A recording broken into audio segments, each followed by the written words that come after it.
So hey, hi Hanshuman, how are you? I am fine, sir. How are you? So I am also fine. So go to description box. So one link is there. My website link is there. Go and enroll for the mock interview. So where are you from? So I am from Bhubaneswar. Bhubaneswar. Okay. So let's start. Okay. So introduce yourself first. Good morning, sir. Thank you for giving me this opportunity to introduce myself. I am Anshuman Barik. I am from Bhubaneswar, Odisha. I have completed my schooling in Bhubaneswar. I have secured 89.6% in my 10th and 91% in my 12th. I had commerce as my stream in my plus 2, and I was also among the top 10 performers in my class 12. After completing my 12th, I started preparation for law entrance exams. When I was in school, I was one of the captains of a house. I was an enthusiastic participant in every co-curricular activities that were conducted in our school, and I have some achievements in it. I was also the school representative at the state level parade and had been part of various social welfare activities. I am an ambitious and optimistic person who always has a positive approach towards every situation, which I consider to be one of my strengths. I'm going to be the second generation lawyer in my family, so I have an ambition to become one of the finest lawyers in India. So in order to fulfill this ambition, I want to pursue BBLLB in Christ University. Thank you. Okay, thank you. So tell me about your family background. Basically, my father is an advocate. My mother is a housewife. Okay. Do you have any siblings or? No, I am a single child. Okay, okay. So let's move to another question. So do you have any idea as of which college is the top college for the law as in Bangalore? So to be honest, everyone prefers NLU Bangalore as their first preference by giving CLAT exam. When it comes to if someone has not qualified CLAT, then they look for other private colleges like Christ University. It is one of the renowned private colleges in India, which has a good faculty in law who are very cooperative to the students. It also gives the opportunity it also gives the candidate to the opportunity to indulge himself or herself in extra co-curricular activities, and it is also well known for its academic discipline. I have seen in many of the universities that the students used to participate in every events, every extra co-curricular activities, but by sacrificing their academics, which has a negative repercussion for them in the future. So this is not going to happen in Christ. They are very strict towards their academics as well as towards their attendance, and Okay. it will also help me in my holistic development and personality development as well. Okay, right. So why do you want to come to Bangalore? In Bhubaneswar, as it is the capital city of Odisha, it is developed from other cities in Odisha, but it is not as developed as compared to Bangalore. It has some private colleges are good here, but not up to the mark. Where in case Bangalore has one of the top private universities like uh, Christ University, and NLU Bangalore, and many other. Here we have government colleges. Most of them are government colleges, but the administration over here is not up to the mark as compared to that of Bangalore. Okay. So according to you, your father is a lawyer. Okay. So Yes, sir. tell me important qualities of judge and lawyers.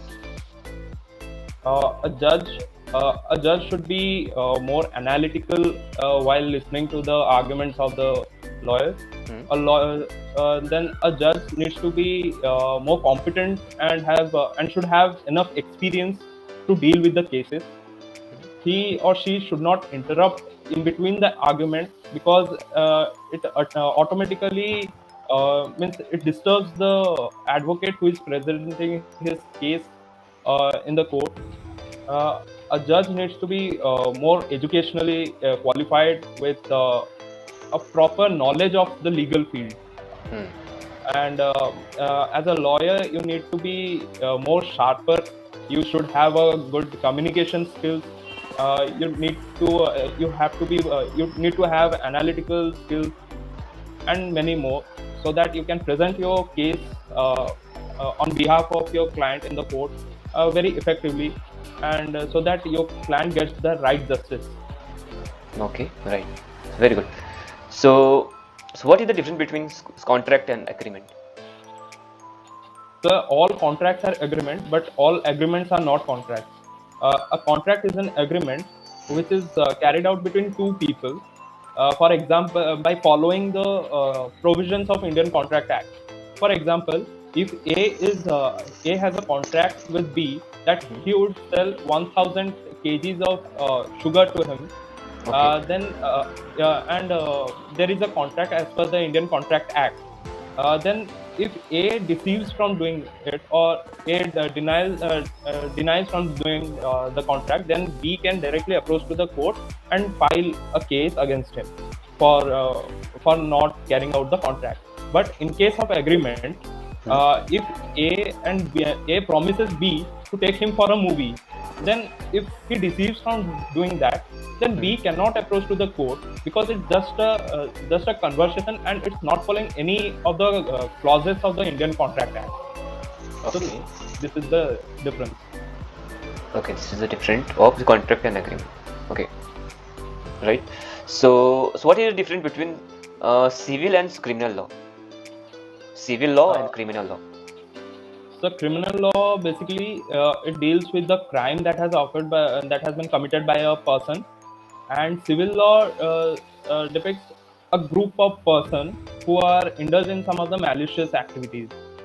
For example, in criminal law, if A kills B in Okay. front of, if A murders B, then this case will be considered as in criminal law.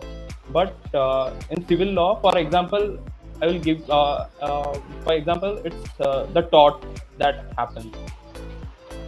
Okay. So I am not confident in civil. Ha ha ha. I think you were a little confused in Yes. civil and criminal. So it's all right. Let's move to another question. So go through this question. This is very important for you. So we'll move to this micro presentation topic. So I'll give you one micro presentation topic, and today's micro presentation topic is so right to speech, yeah, or right to speak in India. Okay. Can I take 30 seconds? Yes, yes, you can. Okay.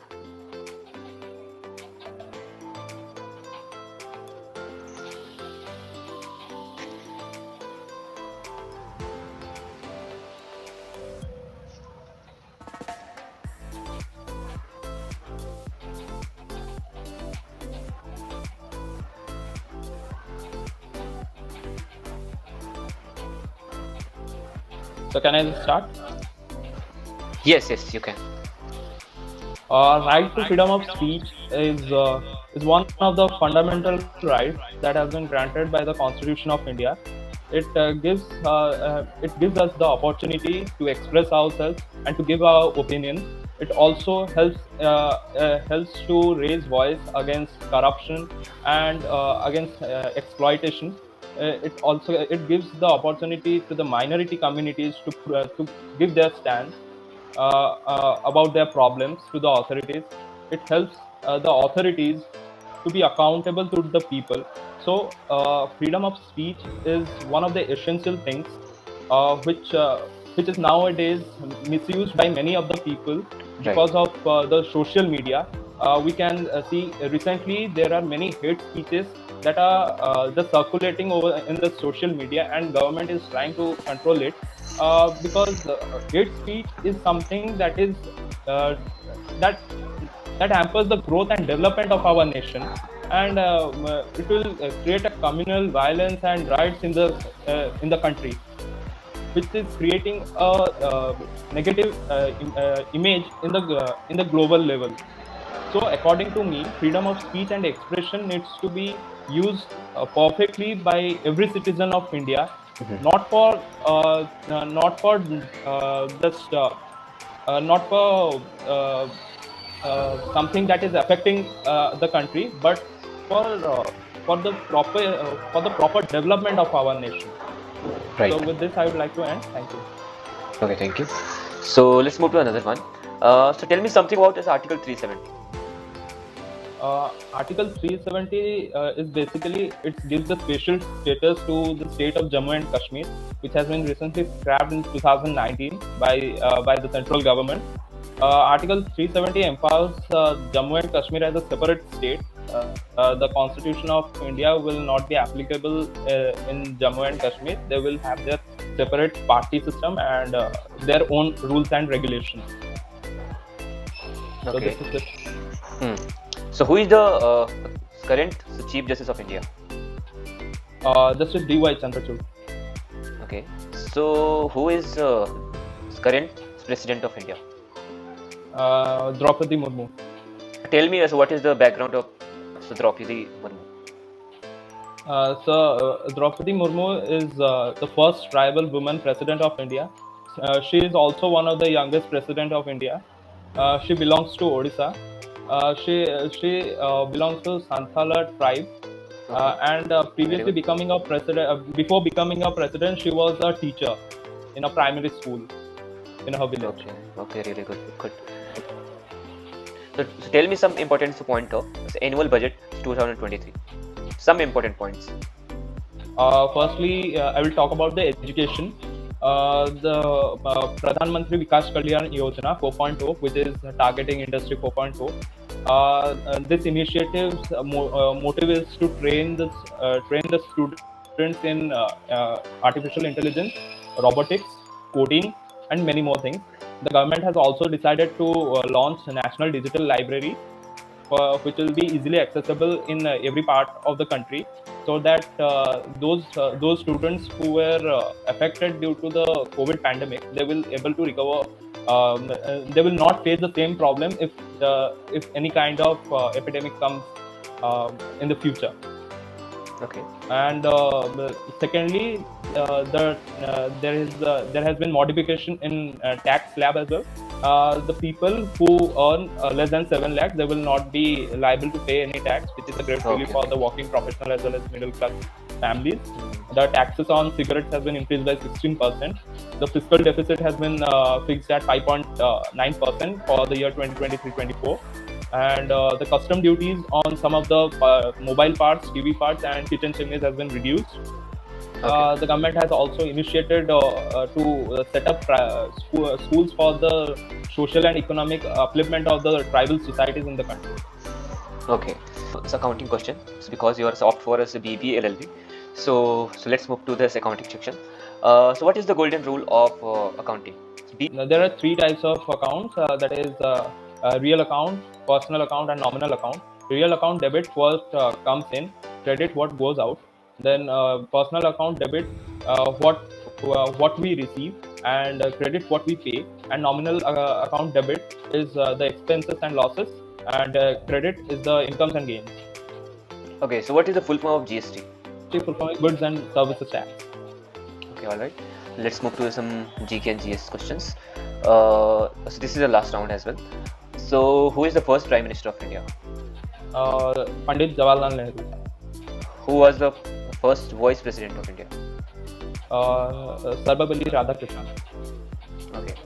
So who is the Finance Minister of India? It's current. Nirmala Sitharaman. Okay, so in this point of time, our interview is ended, and so let's move to the feedback session.